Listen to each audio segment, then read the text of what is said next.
Your dog does not care about the closing date, and your cat is already packing his bags in the protest. Moving with pets can feel like you're managing a circus, blindfolded, juggling raw eggs. My name is Annette, and I make downsizing simple, without the sales pitch. Let's start with what matters most, your pet's routine. Pets pick up on our stress, and they don't like change at all. So even if your word is being packed into boxes, try to keep their word steady. So stick to the same feeding schedule, same walk times, and same snuggle routines. This predictability gives them something to hold on to when everything else is shifting around them. Speaking of moving day itself, aka chaos with a side of barking. The best case scenario, you would find a trusted friend, family member, or even a local pet sitter to watch them for the day. If you can't, set them up in a quiet room with the door shut. Put a sign on it for the movers so they don't accidentally open it and release your cat or dog. Add their favorite blanket, some toys, food and water, and maybe play some background noise like a fan or even soft music. Anything that says, this is safe and this is okay.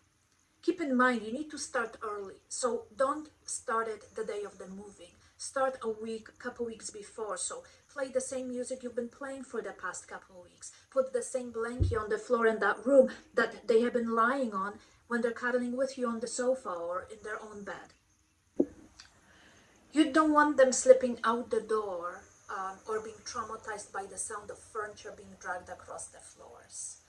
Also, I promise you, no one looks dignified chasing a cat through a neighborhood in slippers and a bathrobe. Another tip I want to give you is don't erase home too fast. So pets notice when things start disappearing. So start packing early, gradually, and don't make their comfort zone vanish all at once. So leave out their crate, bed, toys, and that weird old slipper they've claimed as their own. Leave that too for them and actually take it with you and give it to them in their new house. Keep the smells of home basically around until the very last minute. And those familiar scents act like an emotional security blanket for them, so it's super important. Another tip about traveling. So this is one of those things that practice makes perfect.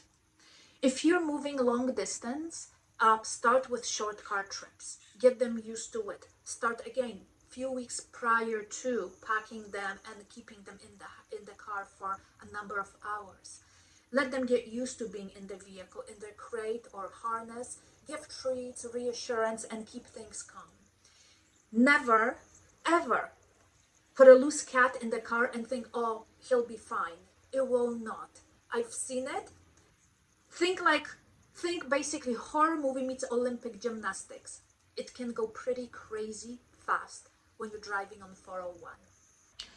Now, let's talk about after the move. So when everything is new and smells funny to them. This part is often overlooked, but it's so important.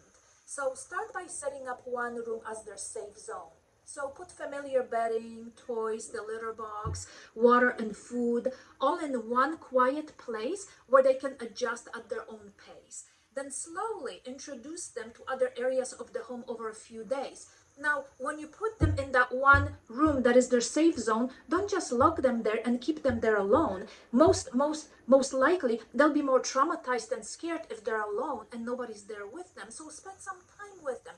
Play the ball, cuddle, scratch their ears, reassure them gently. Be with them so they know everything is okay and the way it should be. Now also, stick to the old schedule. So walks at the same time, meals at the same time. Even if your boxes are everywhere and you can't find your toaster, they need the consistency. If they hide, act out, or even stop eating for a bit, it's normal. Be patient. Comfort them. Don't scold. It's a whole new world. And just like us, they need time to adjust. Oh, and resist the urge to wash all their blankies and toys immediately. That lovely, musty, well-loved smell tells them you're safe and you're home. So leave it be and let them enjoy it for a few more days, or if you can, even weeks. My name is Annette. With a moving tip no one tells you. Your pet is not being stubborn. They're just scared, and you are their safe place. So be calm, be patient, and maybe keep a stash of treats handy for them and yourself. If you have questions, you can text or call me. And if you're considering a move in the Bay of Quinte or surrounding areas, I would love to be your realtor of choice. Have a good day.